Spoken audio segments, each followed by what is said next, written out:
When Christina joined the Elopement Photographer Mastermind, she was struggling to get inquiries and bookings. She didn't have a marketing strategy that actually worked, and perfectionism was keeping her from putting herself out there.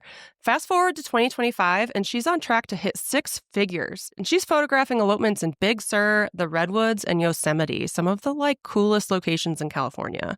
In this episode, we talk about the strategies that changed everything for her, how she overcame perfectionism, and yes, even a little bit of the woo that helped her get there. You're definitely going to want to hear this one. Welcome to Stoked, the podcast that helps adventure elopement photographers hit six figures and beyond in their businesses without hustling on social media. I'm your host, Megan McPhail, a former burnt-out emergency veterinarian that quit my hard-earned career to become an elopement photographer. Now I'm living a life I absolutely love, full of travel, adventure, and financial abundance, and I am hell-bent on helping you do the same. Are you ready to start booking out your calendar with dream couples in breathtaking locations and feeling genuinely stoked about your elopement photography business, life, and bank account? Then let's dive into this week's episode. Hey, it's your host, Megan McPhail, and I am so stoked because today I have a mastermind member and California elopement photographer, Christina Perhack, on the podcast. Welcome to the podcast, Christina. Thanks so much for having me. I'm so excited to be here. Yes, I'm so excited to have you. This is like a full circle moment for you, right? 100%. Yeah, it's wild.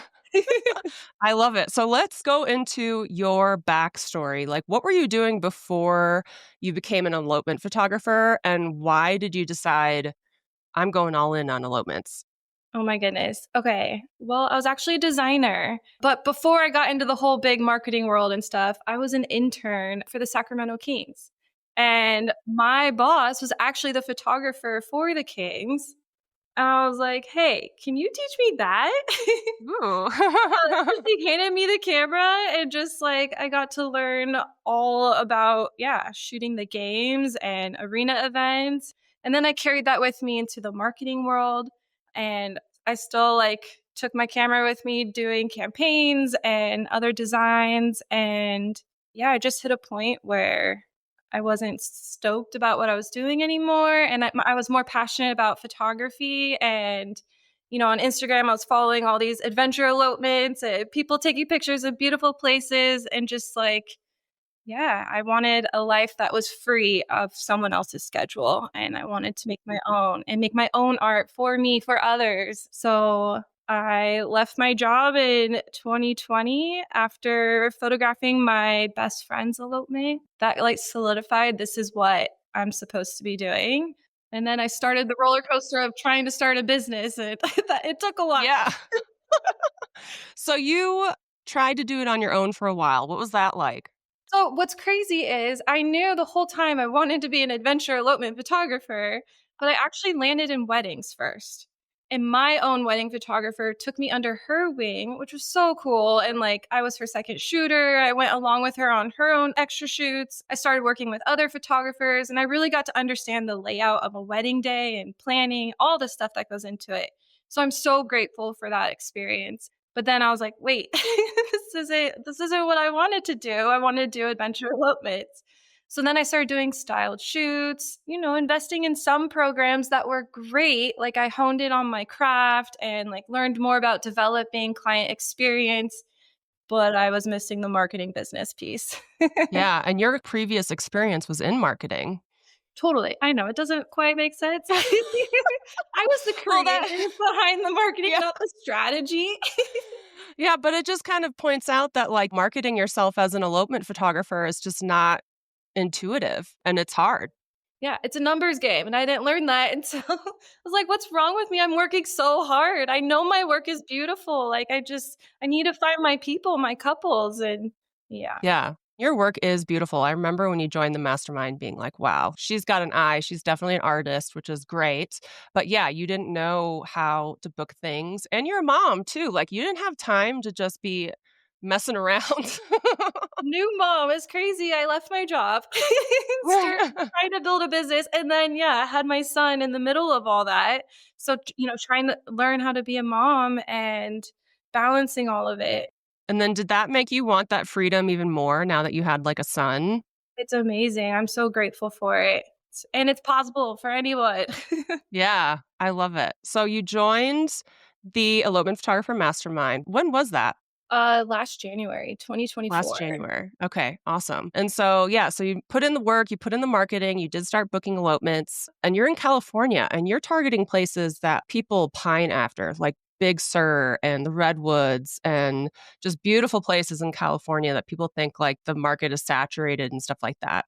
What would you tell people when they talk themselves out of thinking that they can book elopements in these quote unquote saturated markets?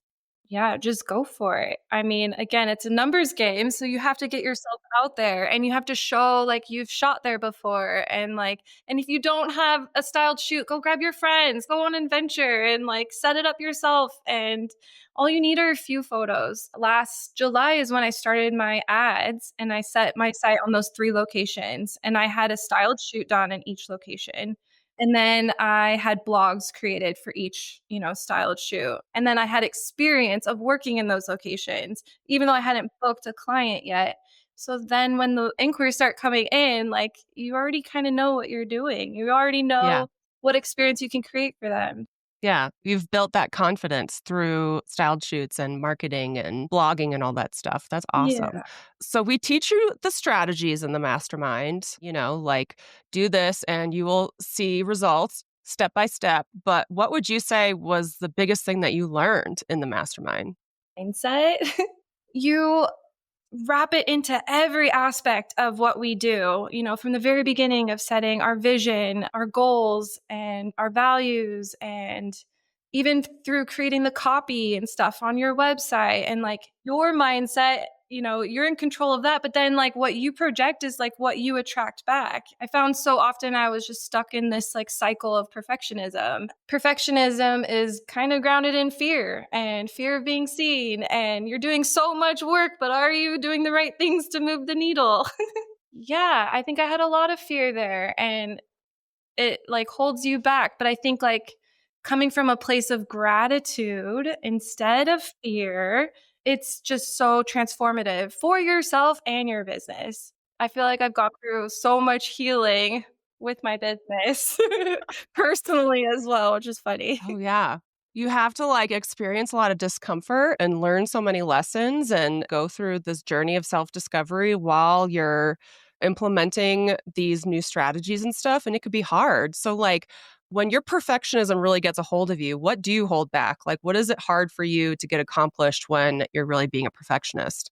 Oh gosh, it's all the things, honestly. Even from like, I'll start with editing a gallery, over editing, like just spending so much time on the details. And details matter, but your time matters too. And you don't need to be obsessive about it. And like showing up on social media, showing your face, or spending too much time even just on a simple carousel post. Yeah. So, what does it feel like when you're stuck in like a perfectionism loop?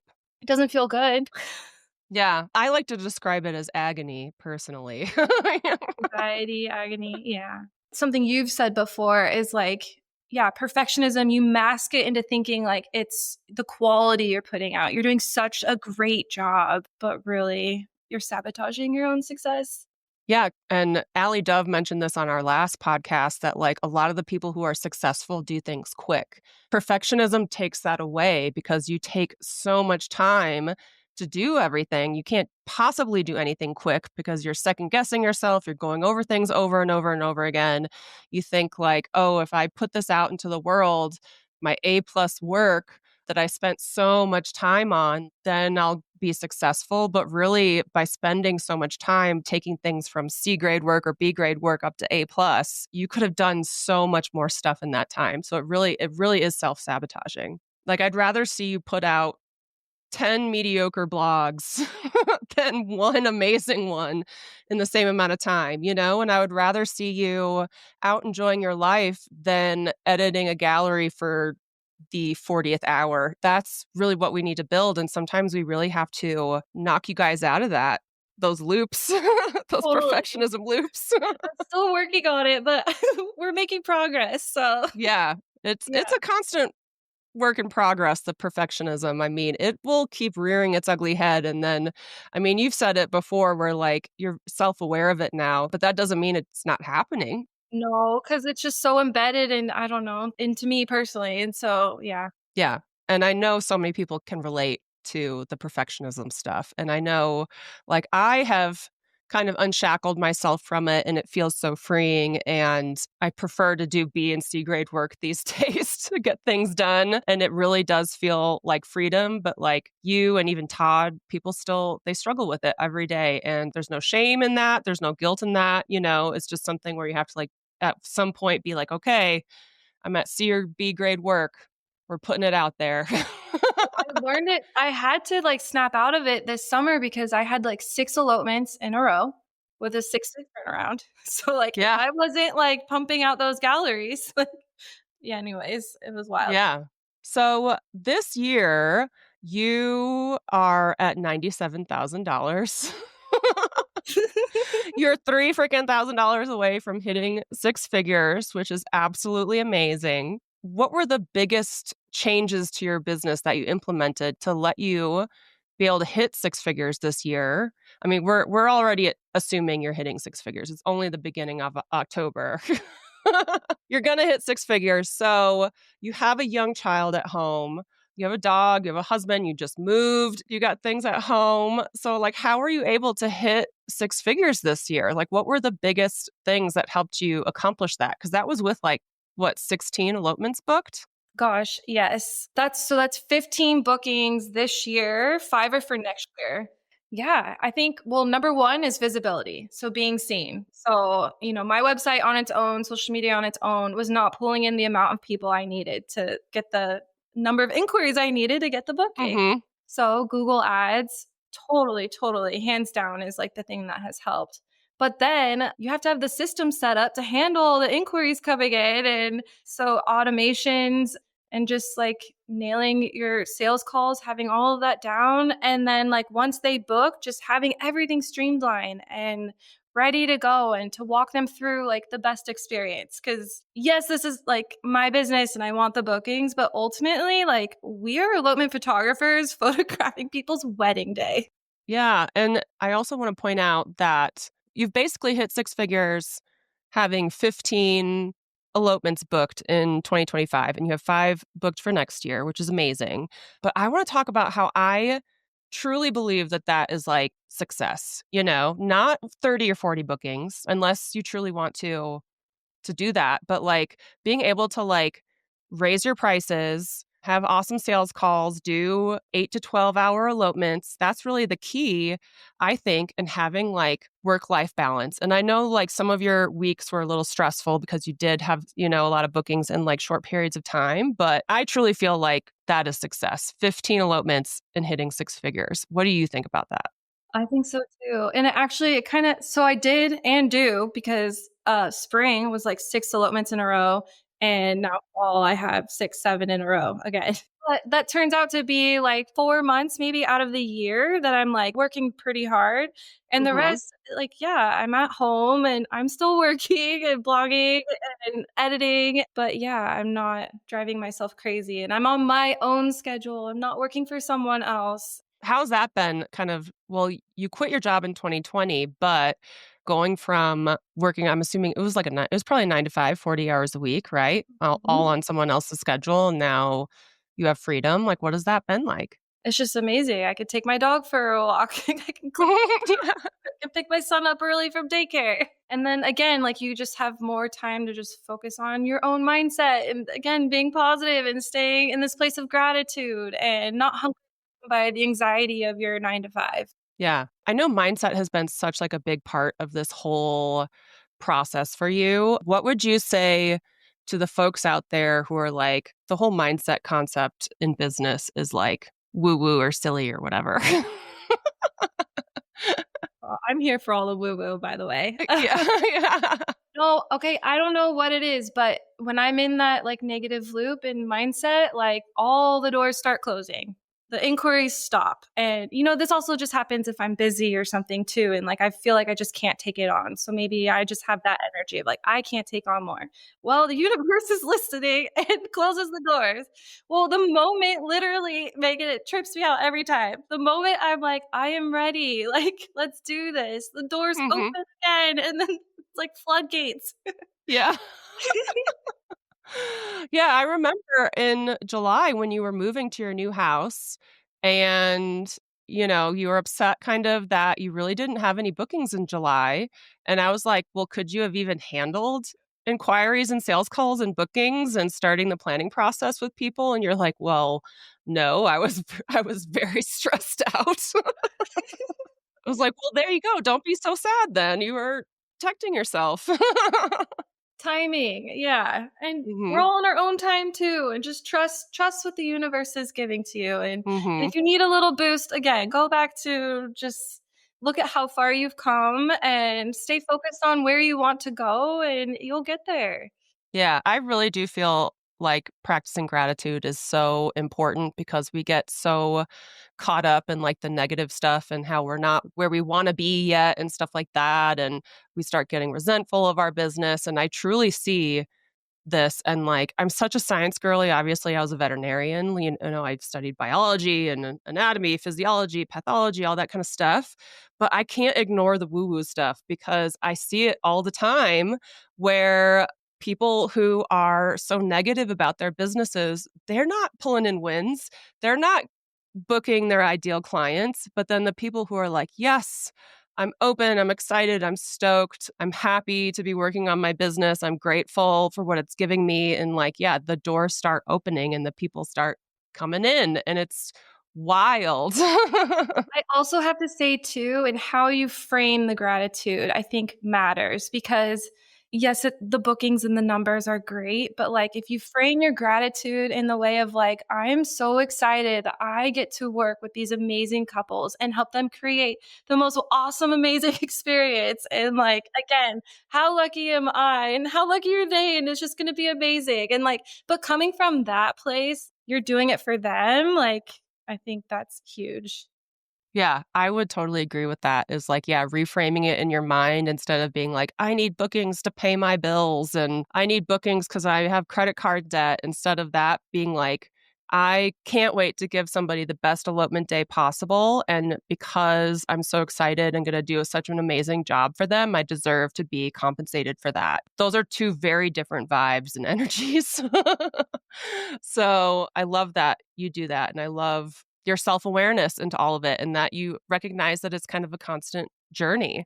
Oh, well, you help remind me all the time too. Just check back in on my mindset. You know what? I actually put it as a calendar reminder too. Just like mindset check once a week or once a month. Yeah. I love that. And yeah, lately I've even been experimenting with like doing some journaling in the morning. I write down evidence that my goals are and my dreams are coming true. And I want other people to see people like you, Christina, who are about to hit six figures, like you're their evidence that this is all possible for them. That's like really inspiring for people. And I think, sometimes people see other people's success and are like, oh, that could never happen to me. But it's truly evidence that it totally can because, I mean, you just decided I love photography and I want to be an adventure elopement photographer and you did it, like literally you just went and did it. I don't know. I'm sorry. That gives me so many goosebumps. Just like, because literally that was me a year ago, or I guess 2 years ago, listening to your podcast and just like hearing other people's success stories and like knowing deep, deep down that I could make that happen. But, there's so much self doubt. And then even joining the mastermind and we have to set our vision and goals. And, I want to be a 6-figure elopement photographer. Like, Yeah. but then like even scared to set that as a goal because then like, what if I don't hit it? And like, yeah. And you've had people kind of try to talk you out of it. Oh gosh. Yes. Let's see. Before I left my design job, it was like right when I like was realizing like photography was like my thing. I needed to do it more. I was on an airplane to Adobe Max with other like art directors and this gentleman asked me like, "Where do you see yourself for the next 5 years?" And I said, I see myself as being an adventure elopement photographer. And I was just gushing about it, showing him all these amazing pictures of, people's work. And he was like, isn't that a step down for you? Aren't you going to be like some big art director or creative director? And it broke my heart and it took the wind out of my sails. And like, I don't know, when someone is expressing so much excitement about something that they want to do, how can Yeah. you respond that way? Anyways, so it damped me down a little bit, but hey, Yeah. I came back around. Yeah. I mean, that is so sad. And it's always people who just don't understand entrepreneurship that want to talk us out of it and talk about how, you need a steady, secure job and, you need to work your way up to art director and all these fancy accolades and stuff. And yeah, you're like, you guys can't see her, but she's like shaking her head like, ugh. Gross. I mean, at one point I did want to do those things, but honestly, like there's so many things out there to do in the world and like we just need to listen to that voice inside us and where is our passion? How do we want to give back to the world? And like Yeah. I think that's where our happiness lies, staying true to that compass. So Yeah, totally. Oh, yeah. Explaining it as a compass is so cool, and it's trying to guide you. And so many people let their brains and society or their friends or family or random dudes on an airplane kind of talk them out of it.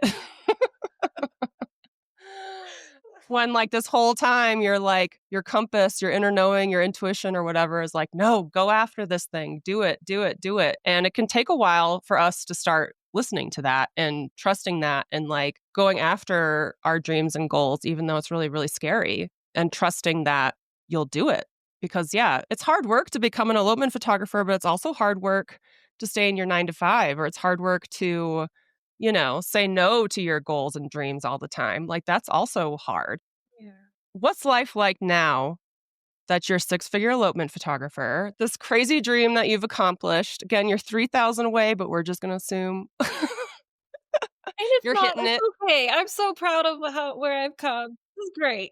No, I say that mostly as a joke because like 97 is absolutely amazing. I'm so incredibly proud of you, especially because you're doing it in such beautiful locations in California. You've worked so hard for it. You've gone through a lot of the limiting beliefs and overcoming perfectionism and all that kind of stuff. So like now that you've realized this dream, what is it like? I just feel confident and I just feel like myself. And yeah, it just feels so good. And I just know like next year is going to be amazing. And the years after that, and I'm just going to meet so many amazing people and take them on awesome adventures. And yeah, life is good Yeah. Haven't you described it as like the best job in the world? for reals. And Yeah. like when you get to sit down and explain it to other people, like their jaws drop, like that's the coolest thing ever. Yeah, it's the coolest job. I love it. I love seeing you guys do such amazing work. What would you tell all the people out there who are ignoring their compass and want to become an elopement photographer and they're not letting themselves? They're still booking weddings or they're still working their 9 to 5. Like, what would you tell them? Join Megan's mastermind. No, well, yes, but we have that voice for a reason, and it's our guiding light, and I think you're doing yourself a disservice if you are not listening to that. So follow your dreams. It is scary, but you can do it, and everything's possible, and you have to just take baby steps because if you look at the whole picture, it's terrifying. So don't do that. Look one step at a time and then like pause and look back and see how far you've come and yeah, the world is your oyster. Yeah. People can absolutely do it if they want to. And you are such a example of that. And you could have used excuses like, "Oh, I'm going to be an art director. That's fancy and I'm having, I had a son and the markets are too saturated. There's too many California elopement photographers. I can't charge enough." You could have convinced yourself and talked yourself out of it, but you talked yourself into it. Yes, and I wish I'd done it sooner. So I think that's huge Mhm. too. Yeah, I feel like that's like a common thing people tell me is that they wish they did it sooner. They don't ever wish they waited. And you don't need to do it alone. And like Mhm. finding your community and your mentor and like I mean that's everything. Yeah, I think that's That's a really good point too, is you don't have to figure out everything by yourself and just kind of be alone in your office. Like, I tried that. It doesn't work. Or at least it didn't. yeah, you need people to vent to like figure out what to focus on, to pull you out of your thought loops that are leaving you procrastinating. You need community for sure. Yeah. And then those systems to help you build that business. So Yeah. Awesome. And then what weren't you saying before too that the whole numbers game thing was like a big eye opener for you?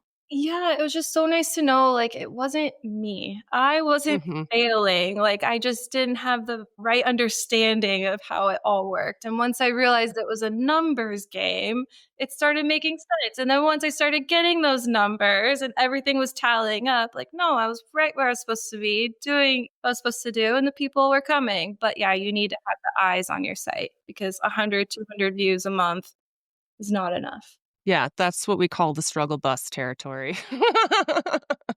No one knows you exist. So, okay. Well, awesome. I'm so glad that you joined us on the podcast today, Christina. Where can people find you on like what's your website and your Instagram, and do you have a TikTok? I do have TikTok. I should be on there more, showing my face. My website is Christina Perhac, Perhac, photo.com. And my Instagram is Christina Perhac Photo. And same with TikTok.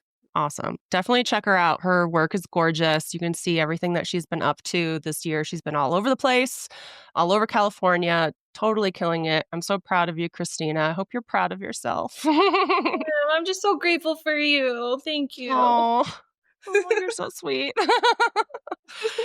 Cool. Well, thank you so much for being on the podcast, and we'll see you guys next week. Thanks so much for joining us on this week's episode of Stoked. If you enjoyed the show and you'd like to help support the podcast, please subscribe, leave a review, and tell a friend.